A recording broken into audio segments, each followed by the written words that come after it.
Hello everyone and welcome to a new video from Careers Talks, where I chat with professionals in the tech, finance and consulting industries about their career choices and daily job responsibilities. In this video I talked to Kemi Agbesanwa. Mary worked for 5 years as a management consultant at PwC and now she works as a growth lead at a UK Fintech scale-up called Seccl. In this video we talk about what does it mean to be a growth lead, how does the role differ from being a management consultant, and what skills do you need to work in fintech sales? Don't forget to share the episode, like and subscribe to support the channel. Thank you for watching and stay tuned for more episodes. I think, Mary, it would be good to dive straight into it and understand a bit.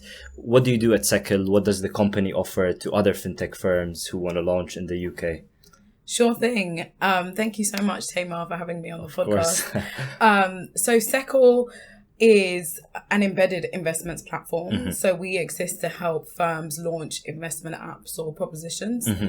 Ultimately, without getting too much into the jargon, we offer ISAs and pensions for firms. Mm-hmm. So they can essentially white label our technology, which is essentially an API application program interface that allows them to plug in investments, ISAs and pensions into their existing offering. So essentially we support UK-based investment apps, some names people might know of like Circa 5000, Penfold, and also fintechs generally that want to add a wealth product to what they do. So a good example is we also support GoHenry, which is a UK-based fintech focused on financial literacy for kids, but they also offer a junior ISA, which is a junior individual savings account that allows parents to save up to £9,000 a year for their kids. Nice. So they offer that alongside their kind of banking products. So that just showcases what we can do as Seccl, which is all about helping people invest and invest well. So providing access to the stock market. But it's important to note that we're a B2B company. So we're not distributing directly to consumers. People who use GoHenry or Circa 5000 or Penfold won't even know that Seccl is powering the technology in the background. We're just kind of invisible, doing all the boring back-end wealth management bits. Nice. So it's more of a software as a service company that provides this service, and your clients are usually a B2C companies, but you're a B2B company. Exactly. Makes sense. And what I'd like to know more about is the role of being a growth lead. Like, what does that mean? I'm assuming it's a client-facing role. You're helping the clients grow. Can you tell us a bit more about that? Sure thing. So my official title is Fintech Growth Lead. And growth is one of those interesting words in startup that it can mean anything from marketing. So you might see people with titles like growth marketing, which is around social media and product-led marketing, all the way to growth in my context means sales. So my role, as you said, is client-facing. It's about doing all of the pre-sales, sales work for fintechs looking to use our technology. So I spend my time doing a range of things, but mostly attending events, speaking at events, organizing events, going to conferences, which I would call all of the lead generation and making sure that we get leads into the business that know about what Seccl does and are interested in using us. And then all of the sales activity, which is actually going from first conversation to the signed agreement that we have with firms that they want to begin onboarding with us. Nice. And navigating client firms through that whole process of what is wealth, how do I launch a successful investing app in the UK, sharing not advice, but guidance around their regulatory routes, because you do need to have regulatory permissions to launch an investment app, and just basically being like a bit like a therapist to founders that are interested in the wealth space. Nice. And when you work with these companies, are they usually just starting, like very early startups, or your clients vary from very early companies to like well-established companies? How? It's a good question. So we support the full breadth. Seccl's mission really is to democratize the landscape of wealth management. And so if we can reduce the cost it takes to launch an investment app or proposition, therefore more people should be able to invest in the stock market. Currently, only 3% of UK adults receive financial advice. Only 15% of UK adults have a stocks and shares ISA. So there's so much more room for people to be investing, and especially investing well, not just like picking random stocks. Investing in a way that is in alignment with their goals and their financial plans. So we can support everyone from the kind of new investing apps that you might see on the tube, all the way to like established banks and wealth management firms that are looking to basically build their technology on the latest tech available. Nice. I definitely agree that there's a gap when it comes to investing in terms of providing this as a service, like as a technology service, and also the information part of it, of where do I invest, how do I invest. So there's definitely a gap in that sense. Can you tell us a bit or walk us through, like, once you attend these conferences or events, what are the process of, I don't know whether you call it a deal or like a customer acquisition process, basically? Yes. Happy to walk through that. It's so interesting because it really varies. Like I might meet some clients that are super keen, where exactly what they're looking for.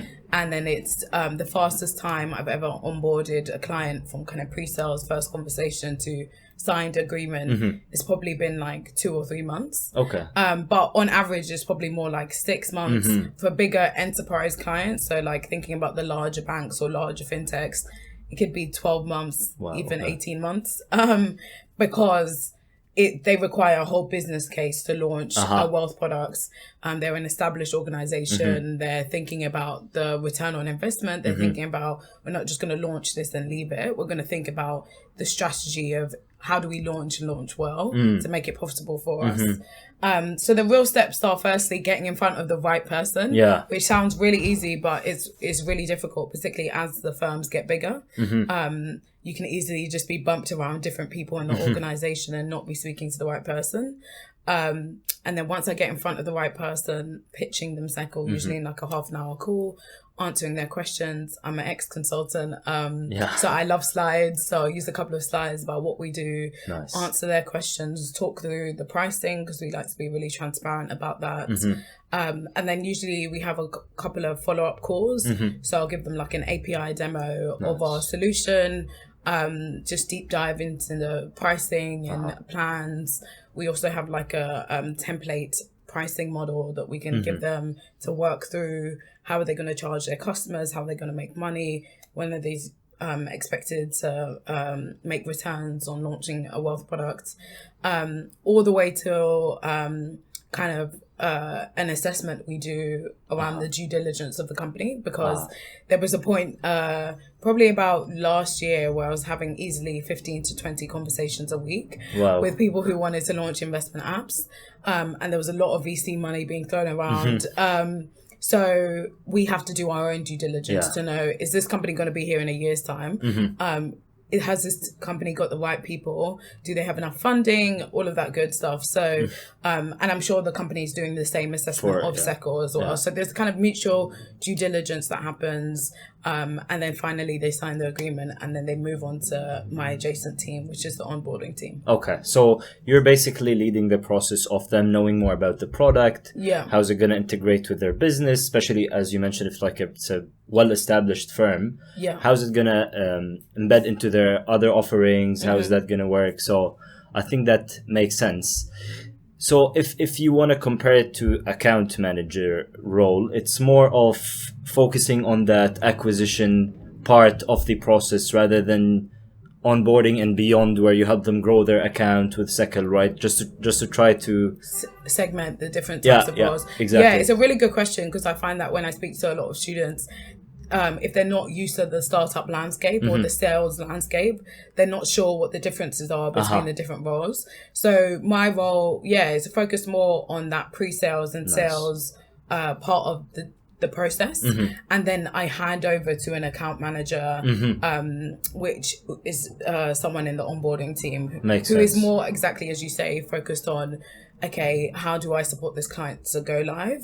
And then they hand over to, again, usually called another account manager or customer success manager that works with the client once they're live, once they've got the product up and running, to make sure You might do some upselling. You might do some sharing some data and some reporting to make sure that you're using everything in the right way as well. Nice. I think it's a very dynamic role to working in a startup. First of all, is very dynamic, but especially if you're in that first part of the customer like acquisition part of the whole onboarding process, you have to be very active. You have to be dynamic. So if someone's watching now who's my age, like they just started their career or they're in uni and they're interested in that role, right? They want to interact with clients, work with startups to help them acquire clients or customers, let's say. What advice do you have for them in terms of maybe skills or... It's a great question. What do I think? So I think if you're really keen to work in a client-facing sales type role, there are a couple of like entry pathways from startups or from bigger organizations if you look out for kind of customer-focused roles or sales type roles. But ultimately, I think it's more about the behavior traits. Yeah. It's more about you probably need to be quite extroverted. I'm a bit of an ambivert, but definitely when I need to use my extroverted side, I can do that when I'm at conferences, events. I was telling you just before we started recording that last week I did 5 panels in 3 days. Like you need to be someone that can do that kind of thing because it's a lot of like context switching. It's a lot of like presenting, speaking on behalf of the company. I did my first speaking gig at this company 2 days after I joined. Like it was like insane, straight into it. So it's very, as you say, client facing. But if you're a positive person, you like working with clients, you like problem solving. I find that I use a lot of the similar skills that I did in consulting around being able to analyze the situation, being able to use my emotional intelligence to read a client, to understand, are they going to launch this month, next month, or next year, or never? Like it's a lot of those kind of things as well. But I think ultimately it's worth trying. I think as with a lot of kind of work experience, you never know till you try. And then once you try it, you can at least say, okay, I've tried it, I hate it, or I tried it and I love it. Yeah. I think one of the best advice that I always like read, and when it comes to starting your career, is just try. Maybe spend a bit more time on understanding your preferences and interests, but don't spend much time and just have some bias for action and take that step so you can just assess yourself really in like a real life situation. I agree. Yeah, that makes sense. You started as a management consultant at PwC, and you've worked for around 4 to 5 years there as a manager, and you focused on the fintech industry. So I'm pretty sure that helped you land this role at Seccl. Can you walk us through firstly the shift, like why did you do it, and then maybe we can touch a bit on the skills these tangible skills that you acquired from working at PwC that you're now applying at Seccl? Yes. Okay, so I can start with why I decided to go into consulting. I've always been interested and fascinated by money and the economy. So at university, I studied economics at the University of Birmingham, and straight away I was like, this course is so theoretical. Like it was all these models about a world with two countries and two goods. Like it was so frustrating for me. So like pretty much I was just so ready to start working. And I was just one of those people that applying to loads of spring weeks and internships. And I first thought, like most economic students, that I wanted to go into investment banking until I did like 3 investment banking spring weeks. And I was like, this is horrible. Like, I have a vivid memory of doing one at an American investment bank that I won't name, and asking a woman on the trading floor, like, oh, why do you enjoy working here? And she was like, it pays well. Like she was like, that's it. No other answer. It's nothing. And then I looked under her desk and there were just like so many shoes. And she had like a coffee machine on her desk. And you could basically tell she lived at that desk. And I just felt like, wow, this cannot be my life. Like I don't want to just be in a job just because it pays well and I'm working crazy hours. And so very much quickly after that, I was like, I need to do something else. And the last spring week I did in first year was at PwC. So I did something called like the Women in Business Insight Week. I was working in high net worth tax consulting. Nice. So it was all very interesting but also strange. I remember having a meeting with one of the clients, and she was literally like, I have X million pounds. Please, can you help me understand where I should put it? And I was like, in the meeting, obviously, with other people, and I was just like, this is so fascinating. So I was less keen on the tax side of things, but I was very keen on the client facing and the understanding clients' problems and being able to solve, work in a team to solve difficult challenges and difficult problems, sorry. So I came back to PwC in my second year to do a full summer internship in consulting and really enjoyed it. It was everything I wanted it to be: client facing, working with interesting clients, travel, good environment. It almost felt like a good segue from uni into the working world because you have a large cohort, people who are ambitious, working hard, lots of training as well. And then I came back to do the grad scheme after I finished university as well. So I really loved consulting when I was in it. I think for all the reasons that we mentioned, it's such an interesting career path. At a really young age, you get such good exposure to really senior people. You get really good exposure to like really challenging problems that essentially FTSE 100 companies are going through. And as someone that was really interested in business, so I loved it so much.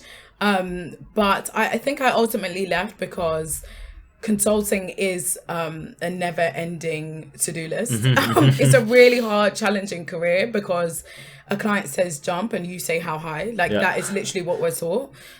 So after like almost 5.5 years there, I was so exhausted, to be honest. I felt like I had done so many different things. I'd worked in different countries. I'd become more fintech adjacent. So I ran the Fintech Accelerator program and did some work with a large neobank, some consulting work.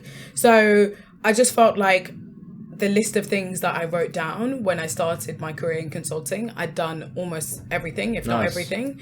And actually, Seccl, I met the CEO, the previous CEO, when I was at PwC running the Fintech Accelerator. Connected on LinkedIn, stayed in touch. And then when I knew that I wanted to leave, I was just reaching out to a couple of people. And he messaged me saying, we're actually starting our first fintech sales hire. Are you interested? And I thought, sales, Wolf of Wall Street, shouting at people, computers, like obviously you do a bit of sales and consulting, but I had this image of like fintech sales being so different and tech sales generally. But I trusted in him and joined the company. And it is very similar to consulting in terms of the skill set, in terms of the kind of clients that I'm working with as well. So I've really enjoyed that. So hopefully that answers the question of it does. Why I went into consulting, why I decided to switch, and for sure. There's a lot to touch on and a lot to unfold. First of all, I do agree. Economics, I would say it's an interesting degree in terms of building your problem solving and analytical skills. But definitely agree with you on the practical part of the degree. So I really like that you were always seeking new opportunities, trying to I want to try different stuff, and you've done a lot of stuff. So I think that helped you really understand what do you want as a first graduate job. So I think that's also pretty good for people watching, is just try as much as you can. Like I even regret personally not trying more about like different fields. So I do agree with you on that point, and it's good that you tried different stuff. In terms of skills that you've transferred, what do you think really consulting helped you with now at Seccl? I believe consulting is an amazing sandbox environment for building like really important transferable skills around like client interaction, writing client emails, dealing with challenging situations. Like in my 5.5 years in consulting, I dealt with so many different situations, from being on projects where the client absolutely hated us and was paying but wanted us out to projects where the clients loved us. Like I worked on a project in South Africa where the clients used to sing when we came into the office. Like it was insane. So it like you just deal with so many different situations, and very quickly you have this like, actually a lot of the mindset in consulting is like everything needs to be perfect. Like by the time the client sees the deliverable, even if the deliverable is an email, they need to understand everything. They need to feel like the consultant's got it in control. Where it's so funny that in startup, it's like the complete opposite. Like I had to really learn that done is better than perfect when I got to startup. Like, I can't be in the background, like, perfecting things. Yeah. Actually, let's just get it out. Let's just get it out, and you'll learn along the way. And people are quite forgiving in startups when they're working with startups that things aren't perfect and that things might need to be created. And that was a real mindset shift. But in terms of the transferable skills, I think, the client-facing skills, communication, good writing skills, good interpersonal skills, the EQ that we spoke about, and then generally the kind of good Excel, PowerPoint, Word, like that never fails you. The technical basics. Exactly.